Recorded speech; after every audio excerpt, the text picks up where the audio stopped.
Hello everyone, मैं हूं नितेश और आप देख रहे हैं एग्जाम सर्कल। आज की क्लास में मैं बिहार पुलिस का प्रीवियस ईयर क्वेश्चन डिस्कस करने जा रहा हूं और आज का जो क्लास होगा उसमें मैं सिर्फ इंग्लिश सेक्शन ही कवर करूंगा। तो इंग्लिश भी एक बहुत महत्वपूर्ण भूमिका निभाती है कोई भी एग्जाम के लिए। और जैसे कि जो मेरा एग्जाम है बिहार पुलिस, उसके सिलेबस में भी इंग्लिश है। तो आइए हम प्रीवियस ईयर पहले डिस्कस कर लेते हैं, फिर हम नेक्स्ट बात करेंगे। तो एक और चीज़, जो भी क्वेश्चन लिया गया है सब प्रीवियस ईयर क्वेश्चन ही आपका, जो 2023 में अक्टूबर में जो एग्जाम हुआ था फर्स्ट सीटिंग और सेकंड सीटिंग, उसी से ही क्वेश्चन लिया गया है। तो ये देखते हैं पहला मेरा क्वेश्चन क्या है। पहला क्वेश्चन है, पहला जो क्वेश्चन आपका वन वर्ड सब्स्टिट्यूशन है, जिसको कहते हैं कि अनेक शब्दों के लिए एक शब्द, वही होता है वन वर्ड सब्स्टिट्यूशन। क्वेश्चन कह रहे हैं कि in the following questions choose the word which can be substituted for the given phrase. यहाँ पे आपके सामने एक फ्रेज दिया रहेगा एग्जाम में,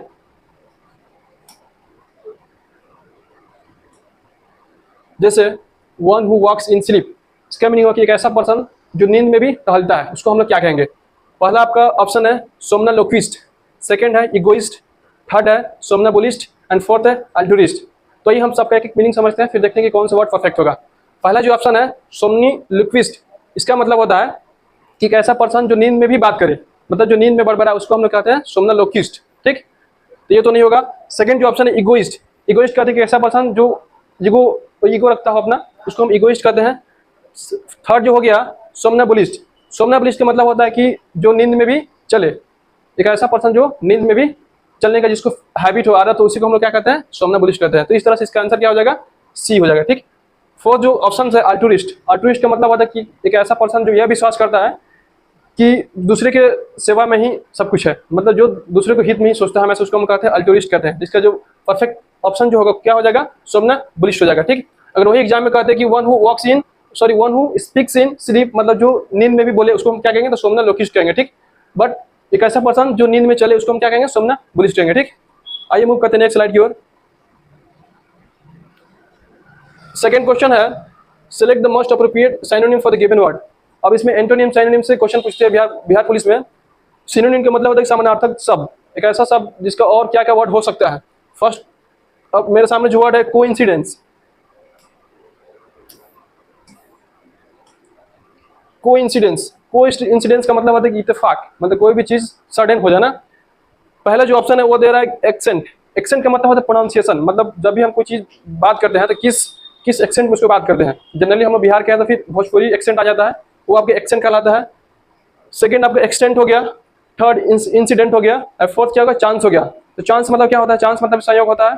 फिर कोइंसिडेंस मतलब क्या होता है, इत्तेफाक या फिर संयोग सेम ही होता है। तो इस तरह से इसका आंसर क्या हो जाएगा, डी हो जाएगा। ठीक, मूव करते हैं नेक्स्ट स्लाइड की ओर।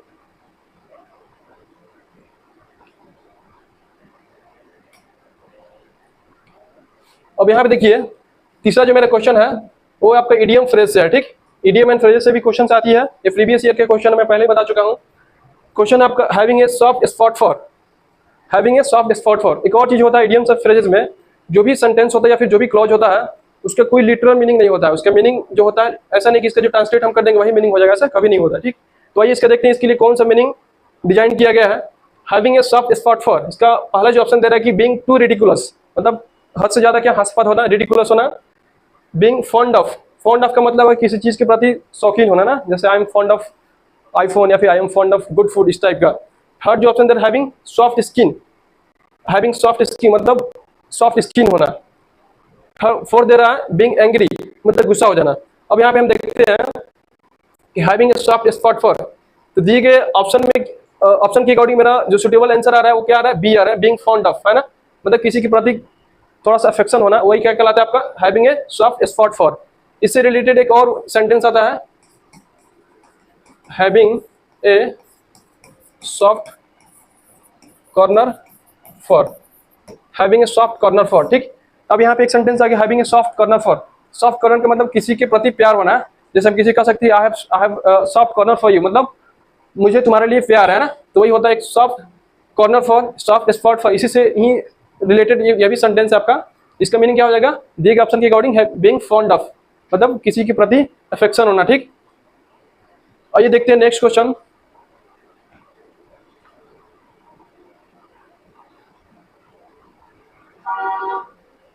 नेक्स्ट आपका क्वेश्चन है, नेक्स्ट क्वेश्चन है of the four alternatives given below find the one that best fit in the fill in the blanks. अब यहाँ पे एक फिक्स प्रीपोजिशन से रिलेटेड एक क्वेश्चन है जो कह रहे कि ripe mangoes have started to dash, मतलब जो पके हुए जो आम होते हैं अब क्या होने लगे, तो जाहिर तौर है कि जो भी पके हुए आम रहेंगे गिरना शुरू कर देंगे ना, तो उसको क्या हो जाएगा फॉल ऑफ, फॉलिंग ऑफ होना, उनका क्या होने लगा फॉलिंग ऑफ होने लगा, मतलब गिरने लगे हैं। तो यहाँ पे सुटेबल जो आंसर क्या हो जाएगा डी हो जाएगा। ठीक, देखते हैं नेक्स्ट क्वेश्चन।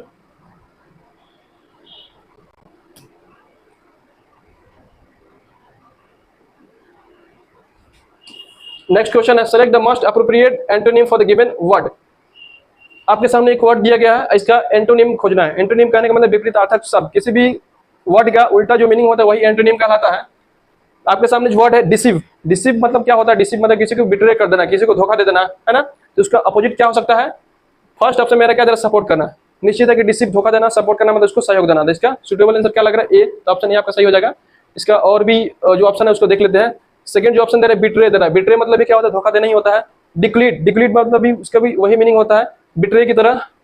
फोर्थ है प्रिटेंड करना, प्रिटेंड करने का मतलब होता है कि ढोंग करना, मतलब ढोंग बनाना, है ना, एक्चुअल में जो चीज नहीं है ना उसी टाइप को प्रतीत कराना, वही आपको प्रिटेंड कहलाता है। तो इसका सुटेबल आंसर क्या हो जाएगा सपोर्ट करना। ठीक, तो ऑप्शन ए मेरा क्या हो जाएगा करेक्ट हो जाएगा, डिसीव का एंटोनिम सपोर्ट। ठीक,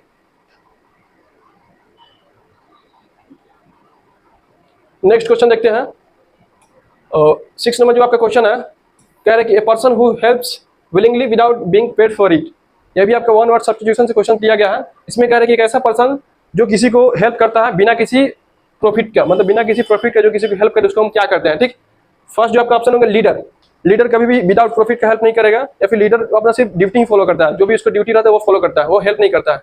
सेकंड हो गया वॉलंटियर, वॉलंटियर वॉलंटियर मतलब क्या होता है कि एक ऐसा पर्सन जो बिना किसी प्रॉफिट का ही सहयोग अपना देता है। जनरली जो भी पूजा वूजा का आयोजन होता है तो उसमें कुछ लोगों को हम लोग नियुक्त कर देते हैं एज ए वॉलंटियर, मतलब वो आपसे कोई पेमेंट नहीं लेंगे, है ना, और लगातार जो भी जहां तक भी हेल्प हो सके वो लोग करते हैं, तो इसको हम क्या कहते हैं वॉलंटियर कहते हैं। ठीक, थर्ड जो ऑप्शन है सी हो गया बेगर, बेगर मतलब भीख मांगना होता है, तो इसमें हेल्प का कोई क्वेश्चन ही नहीं बनता।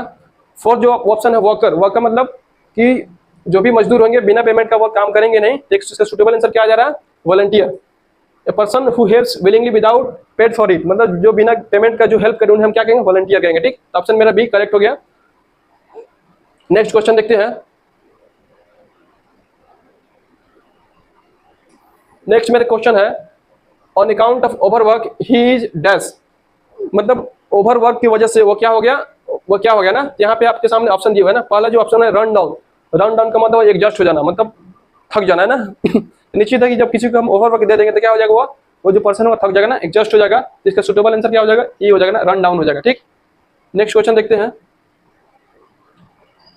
नेक्स्ट आपका two young man dash the chain from the women's neck and run away, मतलब दो यूथ जो क्या करते हैं वुमेन से चैन को लेकर के भाग जाता है ना। तब आपके सामने एक ऑप्शन दिया कि फिल इन द ब्लैंक्स, हम क्या फिल करेंगे। फर्स्ट ऑप्शन है पुल, पुल का मतलब होता है खींचना, किसी चीज को खींच लेना। ठीक, सेकंड ऑप्शन है स्क्वीज्ड, स्क्वीज का मतलब होता है दबा देना, स्क्वीज का मतलब क्या होता है दबा देना, है ना, अंदर कर देना। पुश मतलब भी क्या होता है अंदर की ओर धक्का देना होता है। ठीक, टर्न का मतलब क्या होता है कि मुड़ जाना होता है। तब यहाँ पे सुटेबल आंसर क्या लग रहा है to young man dash the chain, तो निश्चित है कि वो लोग क्या करेंगे चैन को पुल करेंगे, चैन को खींच करके ही भागेंगे। तो ऑप्शन सुटेबल आंसर क्या हो जाएगा ए हो जाएगा। ठीक, देखते हैं नेक्स्ट क्वेश्चन। नेक्स्ट क्वेश्चन है in the following question choose the correctly spelled word. अब इसमें इस टाइप से भी क्वेश्चन पूछे जाते हैं, ये सब पीवाई को ही से ही क्वेश्चन लिया गया है, इसमें हमें करेक्ट स्पेलिंग देखना है। ठीक, फर्स्ट है फेबुलस, FABULLOUS फेबुलस, यह भी स्पेलिंग गलत है।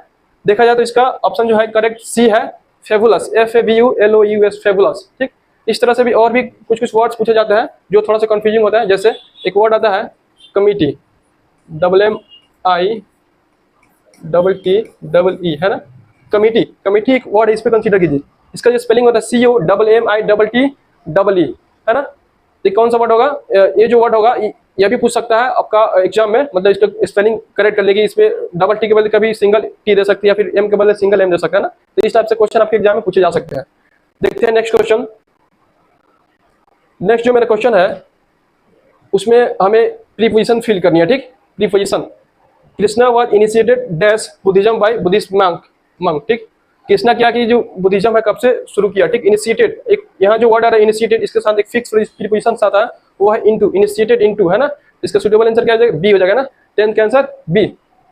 Initiated into, Krishna was initiated into Buddhism by Buddhist monk. Next देखते हैं substitute the underline segment, substitute. अब यहाँ पे देखिए I must replying this letter immediately. अब हमें क्या करना है यहाँ पे कि ये जो अंडरलाइन जो वर्ड है ना, इसको हमें रिप्लेस करना है, इसको हमें रिप्लेस करना, क्योंकि ये ग्रामेटिकली क्या एरर है। हम कैसे पहचानें ग्रामेटिकली एरर है? जब कभी भी मॉडल एक्चुअली वर्ब का प्रयोग होता है तो उसके बाद जो वर्ब जो मेरा आता है V1 आता है, ठीक। तो अब यहाँ पे देख पाइए कि रिप्लाइंग आ गया ना, V4 है, यहाँ पे वर्ब का फोर्थ फॉर्म है, ठीक ठीक। ये ऑलरेडी क्या मेरा गलत है, ठीक। तो आई मस्ट क्या होगा, रिप्लाई हो जाएगा, ठीक। रिप्लाई यहाँ पे देखेंगे रिप्लाई कहाँ कहाँ आ रहा है, यहाँ भी रिप्लाई है, यहाँ भी है, यहाँ भी है, और फिर यहाँ भी है, करेक्ट नो सब्स्टिट्यूट। इसमें क्या हो सकता है, तो रिप्लाई एक है, रिप्लाई 4 हो गया, एक रिप्लाई दिस है, एक रिप्लाई 2 है ना। कभी भी रिप्लाई के साथ हम टू प्रीपोजिशन का यूज करते हैं, रिप्लाई टू ए पर्सन है ना, रिप्लाई टू में है ना, तो यहाँ पे क्या हो जाएगा, ऑप्शन सी हो जाएगा, ठीक। I must reply to this letter, तो ऑप्शन क्या हो जाएगा, सी करेक्ट हो जाएगा। क्लियर। नेक्स्ट क्वेश्चन देखते हैं। नेक्स्ट मेरा इडियम्स एंड फ्रेज से क्वेश्चन पूछा गया, ठीक। यहाँ देखिए, अब I always be grateful to my friend because she has been with me through thick and thin. यहाँ पे इडियम्स एंड फ्रेज है ना, इडियम्स एंड फ्रेज है, इसको बता रहे कि through thick and thin. Through thick and thin का मतलब क्या होता है, क्लियर। तो थ्रू थिक एंड थिन का मतलब होता है कि एक ऐसा पर्सन जो, या फिर जो सुख दुख में हमेशा क्या साथ रहे, मतलब जो सुख में भी रहे या फिर दुख में भी रहे, उसी को हम क्या कहते हैं, through thick and thin. Option देखते हैं कि इससे रिलेटेड कौन सा ऑप्शन सही हो जाए मेरा। In your own place and other place, ये नहीं हो सकता है। In both good time and bad times, मतलब दोनों समय में, बुरे समय में भी फिर अच्छे समय में भी जो आपके साथ रहे वही। तो यहाँ पे इसका सुटेबल आंसर क्या हो जा रहा है, बी, ठीक। तो इस तरह से इस इडियम्स एंड फ्रेजेस का मतलब क्या हो जाएगा, इन गुड्स एंड बैड टाइम्स, ठीक। नेक्स्ट क्वेश्चन देखते हैं। नेक्स्ट यहाँ पे सिनोनिम से क्वेश्चन पूछा जा रहा है, ठीक। अब यहाँ पे देखिए वर्ड मेरा क्या है, इरेक्ट है ना, इरेक्ट का सिनोनिम निकालना है, ठीक। इरेक्ट का मतलब क्या होता है, कोई चीज स्टैंड होना है ना, खड़ा होना है, कोई चीज खड़ा होना है ना, उसी को हम इरेक्ट कहते हैं। पहला जो ऑप्शन है टॉपल, टॉपल मतलब होता है झुका हुआ। सेकंड लोअर होता है ना, लोअर के मतलब भी क्या होता है, झुका हुआ होता है। रेज मतलब भी क्या होता है, बिलो है ना, झुका हुआ। एंड फोर्थ जो आपका आंसर है रेज, रेज का मतलब क्या होता है कि उठाना है, कोई चीज को उठाना, रेज करना, ठीक। उठा हुआ कोई चीज हो तो वही क्या कहलाएगा आपका, परफेक्ट आंसर यहाँ पे क्या हो जाएगा, डी हो जाएगा ना। 13 का आंसर क्या हो जाएगा, डी। क्लियर। नेक्स्ट देखते हैं। नेक्स्ट क्वेश्चन आपका है एक्टिव एंड पैसिव से। अब यहाँ देखिए ये जो चैप्टर है एक्टिव और पैसिव, मतलब वॉइस का एक चैप्टर है। इससे हमेशा कम से कम 2 क्वेश्चन होता ही है एग्जाम में, बिहार पुलिस एग्जाम में, जब कभी भी आप दिए होइएगा पहले या फिर अभी एग्जाम आप देने जाइएगा। तो यहाँ पे मेरा एक सेंटेंस है, राकेश राइट्स ए लेटर, इस ऑलरेडी ये एक्टिव वॉइस में, ठीक, एक्टिव वॉइस में है। अब इसको हमें पैसिव में कन्वर्ट करना है। देखिए कैसे कन्वर्ट करते हैं। सबसे पहले अभी तो मैं इतना जल्दी नहीं बता पाऊंगी कैसे आप कीजिएगा, लेकिन कुछ ट्रिक बता दें जिसके सहायता से आप आसानी से ऑप्शन चूज कर पाइएगा, ठीक। कभी भी जब हम वॉइस बनाते हैं, वॉइस एक्टिव से हम पैसिव में कन्वर्ट करते हैं, तो उसका जो मेन वर्ब होता है उसको हम हमेशा V3 में कन्वर्ट कर देते हैं ना। मेन वर्ब जो मेरा हो गया, जैसे यहाँ पे राइट है ना, राइट्स है, तो राइट्स को हम किस में कर देंगे, रिटर्न में कर देंगे। एक पॉइंट ये रखिएगा। अब यहाँ पे ऑप्शन हम कंसीडर करेंगे। पहला ऑप्शन क्या दे रहा है, a letter is being wrote by Rakesh. यहाँ पे क्या रोट दे रहा है, वर्ब का सेकंड फॉर्म दे रहा है ना। राइट का V2 क्या यहाँ पे रोट दे रहा है, V2 है, ठीक। तो अभी हमने क्या बताया कि कभी भी एक्टिव से पैसिव में जब हम कन्वर्ट करेंगे तो मेन वर्ब हम किस में कर देंगे, वर्ब का थर्ड फॉर्म नहीं करेंगे। तो ये जो मेरा ऑप्शन है पहले ही गलत हो गया। क्लियर। सेकंड ऑप्शन कह रहा है कि a letter written by Rakesh, ठीक। अब यहाँ पे रिटन है, ये भी हो सकता है, ये भी हो सकता है, ये भी हो सकता है मेरे रूल के अकॉर्डिंग अभी जो हम बताया। अब देखिए इसमें एक और कंसेप्ट आता है। अब हम देखते हैं कि जो मेरा एक्टिव जो मेरा वॉइस था उसका टेंस किस टाइप का टेंस है ना। तो यहाँ पे सिंपल प्रेजेंट टेंस है। देख पाइएगा कि सब्जेक्ट प्लस जब V1 V5 जो होता है, जब किसी सेंटेंस में V1 या फिर V5 का यूज करते हैं तो वो जो सेंटेंस होता है सिंपल प्रेजेंट टेंस में रहता है, ठीक। तो जब भी सिंपल प्रेजेंट टेंस में हो तो उसको जब हम पैसिव में कन्वर्ट करेंगे तो उसमें हम किसका यूज करेंगे, इज या फिर आर का यूज करेंगे, ठीक। इज या फिर आर का करेंगे। यहाँ पे देख पाइएगा राकेश राइट्स ए लेटर, यहाँ पे V1 या फिर सॉरी यहाँ पे अभी ऑलरेडी V5 में पड़ा हुआ है, मतलब सिंपल प्रेजेंट टेंस है। जब इसको हम पैसिव में कन्वर्ट करेंगे तो क्या देखेंगे, जब इसके साथ हम क्या यूज करेंगे, सब्जेक्ट के साथ इज या फिर आर का यूज करेंगे, ठीक। तब यहाँ पे देखिए लेटर इज कहाँ है, इज यहाँ पे भी है, लेकिन इज यहाँ है तो इसका जो वर्ब है ये आपका V2 है, होगा नहीं। यहाँ देख इसमें इज नहीं है, ए लेटर इज, यहाँ पे क्या हमें इज मिल गया। तो इस तरह से मेरा आंसर क्या हो जाएगा, आंसर सी हो जाएगा। इस ट्रिक की सहायता से आप वॉइस में किसी भी टाइप का क्वेश्चन दे दिए तो आप आसानी से एग्जाम में क्रैक कर सकते हैं एलिमिनेशन मेथड से। एलिमिनेशन क्या है, तो पहले जो भी रॉन्ग आंसर है पहले उसको हटाइए, जो बच गया फिर उस पर टिक कर दीजिए, वही आपका एलिमिनेशन मेथड कहलाता है। आइए हम नेक्स्ट क्वेश्चन देखते हैं।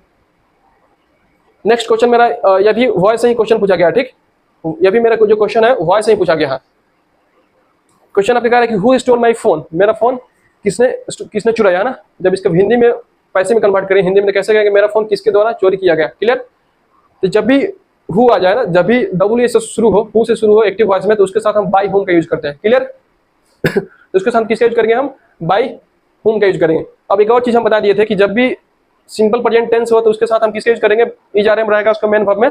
अब यहाँ पे देखिए V2 है, स्टोल है, तो इसके बाद इसके लिए हम किसका यूज करेंगे, वॉज है ना। यहाँ पे एक देखिएगा, सबसे पहले हु हम किस में करेंगे, कन्वर्ट करेंगे बाई होम में। तो बाई होम ऑलरेडी हमें दिख गया ना, तो इस तरह से हम पहले इसको हम टिक मार देंगे, तो यही मेरा क्या करेक्ट आंसर हो गया। अगर बाई होम यहाँ पे भी रहता तो फिर हम टेंस देखते, फिर हम देखिए कि वर्ब मेरा कौन सा फॉर्म में जा रहा है, तो उस केस में देखते। लेकिन अभी हमें ऐसे ही दिख गया कि ऑप्शन मेरा डी क्या करेक्ट है। क्लियर। नेक्स्ट क्वेश्चन देखते हैं।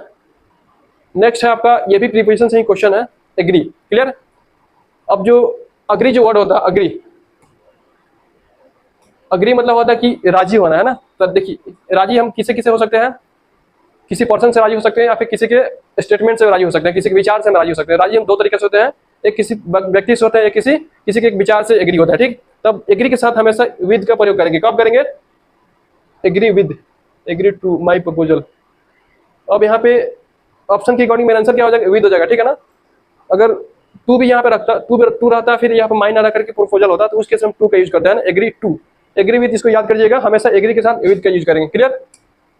नेक्स्ट देखते हैं डिपेंड। डिपेंड के साथ हम हमेशा किसका यूज करेंगे, ऑन, डिपेंड ऑन, है ना। Don't depend on me, don't depend on him, है ना। Depend on yourself. तो डिपेंड के साथ हम किसका यूज करेंगे, हमेशा ऑन का यूज करेंगे ना। तो डिपेंड ऑन को याद करिएगा, आसान है। Don't depend on other, you must stand on your own feet, मतलब दूसरे पे निर्भर मत रहिए, आप अपने पैर पे ही खड़ा रहिए, है ना। तो डिपेंड के साथ किसका यूज होगा, ऑन का यूज होगा। क्लियर।